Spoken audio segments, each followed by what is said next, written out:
Well, I would say there's a lot going on with the Pac-12, but there really isn't. No, But there not kind really. of is. Kind I'm very media confident. day Yeah. coming, you know. Yeah, there's a lot of things going. You know what? There are kind of a few things. Because you forget about the poor little Pac-12 Sure. out It's there the Pac-12. trying to get themselves right, the new league. Well, they're not going to get themselves right. They're going to get themselves somewhere, but Well, look, they're trying to piece that bitch back together, and Yeah. they're getting there. So Scott Barnes came out and said that the media deal for 2026 and beyond is close. Yeah. they've been talking about this. I want to say I saw something maybe 3-4 weeks ago that kind of said the same thing. So But I don't know how they could be close if they don't have all the members yet. You know what I'm saying? yeah, Because I mean, they're still like the key is like who they're going to add because they need one or two more. the problem football is only. that my guess is that whatever TV deal they have, Doesn't really matter. it doesn't really matter. They know that the TV deal that they're striking is going to be with multiple partners. We know that there's going to be a streaming platform to that. That's all the talk, and it's going to be more just about inventory. There's not. I mean, I hate to say this. There's not a single school in there that moves any sort of needle. So this is just about inventory. So, hey, we don't have all the teams, but we know eventually we're going to have X number of games. So there's not like a market that's going to increase the value of this.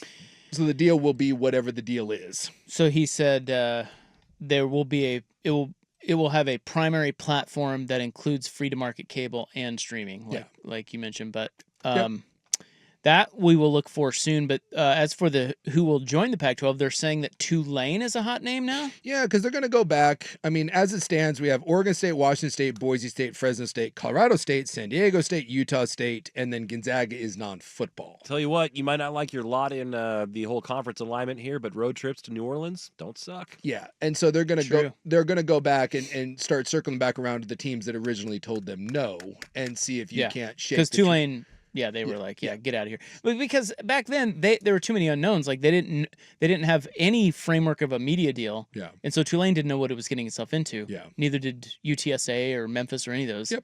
But now apparently they have close to a framework, and Tulane may be jumping, and they like Tulane. They think it's going to be Tulane and maybe UNLV still. Yeah. So I mean, which would be really good if they got UNLV. I think. I think so. I don't really know why I say that, but look, it just feels good.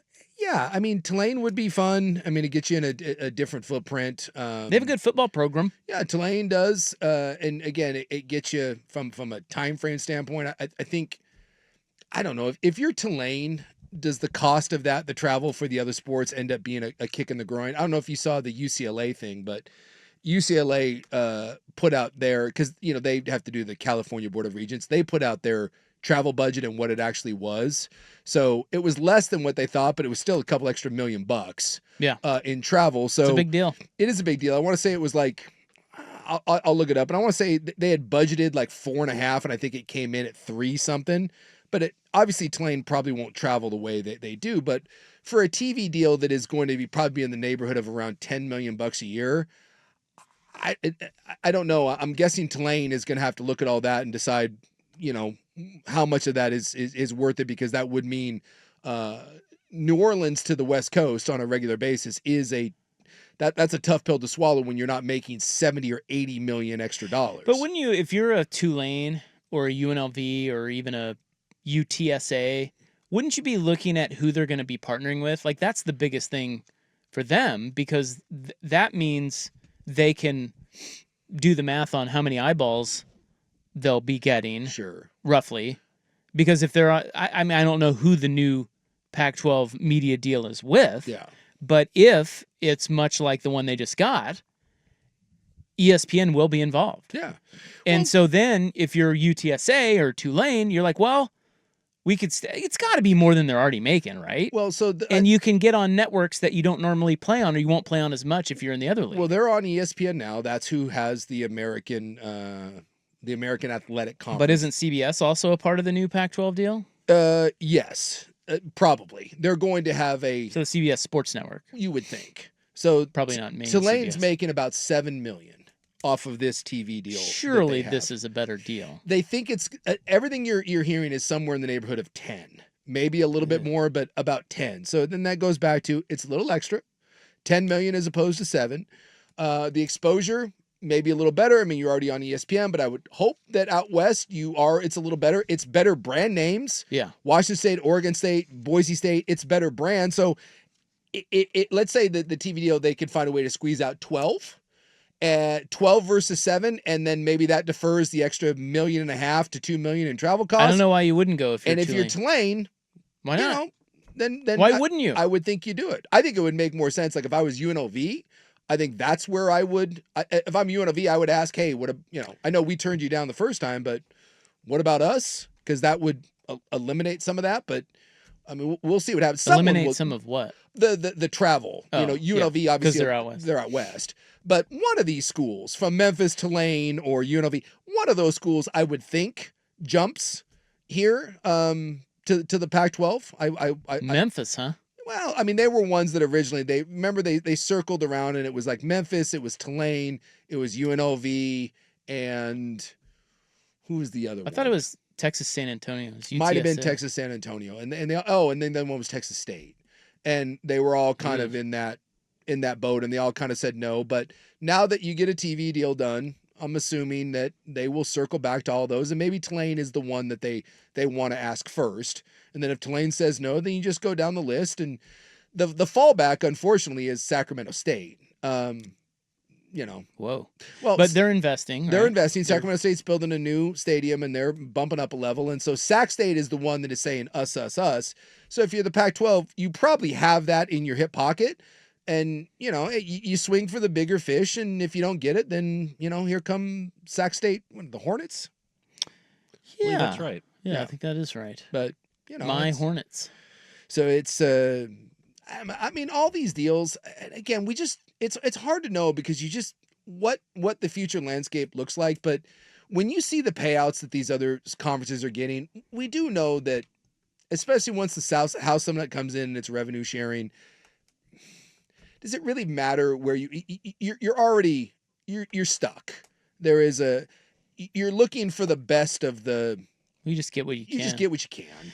The Pac-12 did not finish last in the Power 5 in terms of the latest revenue numbers. Yeah, because they got a bunch of money still coming their way for like the next couple years. So they beat out the Big 12. This is 23-24. So this was Yeah. the last year the Pac-12 was Yeah. the league as we know it, the Pac-12. I'm very confident. Yeah. They made $567 million bucks. Yeah. Better than the Big 12, Yeah. which was at $494 million. Well, remember, and they got that war chest coming. I mean, they get all the basketball money for the next couple of years. So there's, it's just going forward. I don't see a path for anyone from the Mountain West to the Pac-12 to the American Athletic Conference. I mean, there's barely a path forward for the Big 12 and the ACC, but I just don't see any path whatsoever for any of those smaller, now that it's the group of four, to really be relevant. Other than, Well, you can get it in the playoff. you get into the playoff. One team is going to get in the playoff, Yeah. and That's really what they're battling for. Yeah. I mean, it's just as it's actually kind of a better way to go about it if you're a Oregon State, right? Your schedule is easier, Mhm. so you have a better chance of making the playoff, as opposed to playing a really tough Power 5 schedule week in and week out, where you're probably not getting into the playoff. but it just kneecaps. I mean, you have no financially it's money. not good. So, and then and I'll be interested to see, because Boise was able to field obviously a very competitive team, right? They gave Oregon a run. Now in the playoff they kind of got blitzed, but they put together a competitive team. But as this world of NIL keeps going and now revenue sharing, I tend to think that the Boise States and the Oregon States and the Washington States and the schools, UNLV, all those, I feel that talent pool and the coaching pool is going to continue to get diluted. So there will be one of those teams that makes the playoff. Fingers crossed that the Power 4 doesn't just eventually say, we're not going to let you play in this. But I just don't see a path forward where you will become the definition of a feeder system. There just isn't going to be the resources to compete for any sort of continual talent. And then it's going to be hard for coaching staffs and everything. I mean, this thing's it's ramping up now to where it is going to be so expensive to field a really quality team. So even if you took the house settlement just at face value, $20.5 million that you got to split. And then we know that to be a competitive top 10 team, it's 20 million plus in NIL.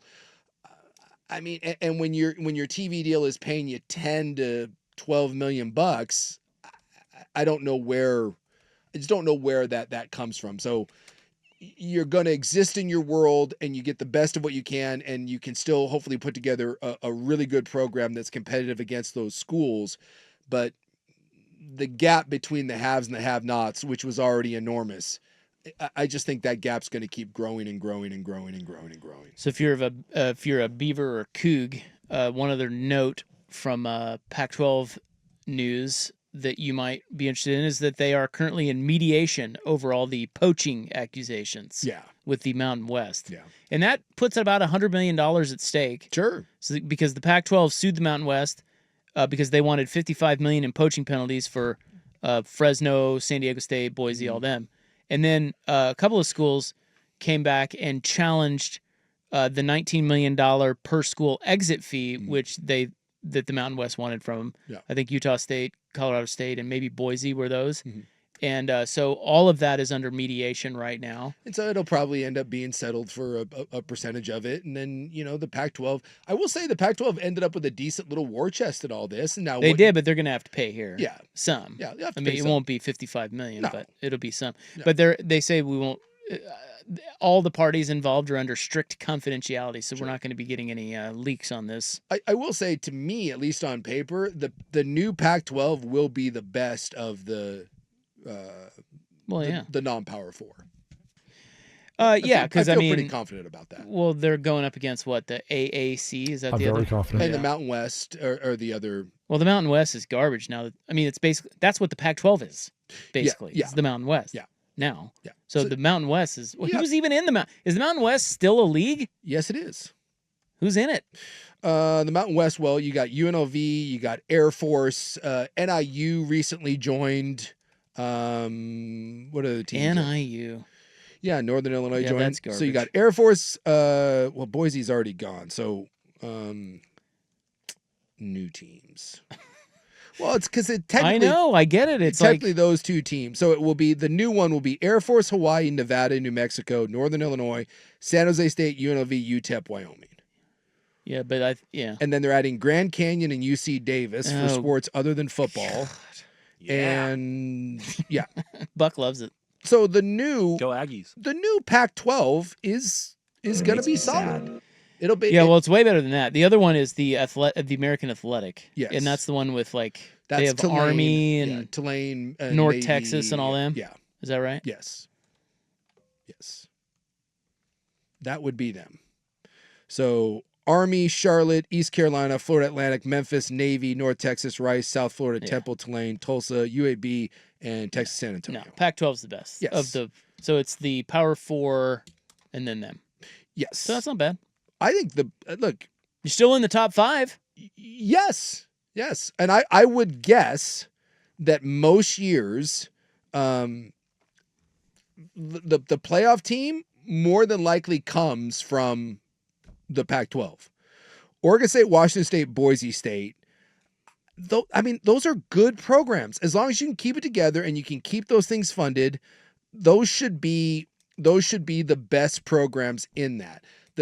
The downside to it is you kind of have to be perfect. I was gonna say the other teams like Memphis, That's they have an easier schedule. and that's the problem is if you get a Memphis or you get a UAB or someone that rolls through and they're perfect, and you get an Oregon State or a Washington State or whatever that ends up being a 1 or a 2 loss team, we're really not going to do Oregon State played a tougher schedule and Memphis. If there's an undefeated team in one of those conferences, chances are they get the bump.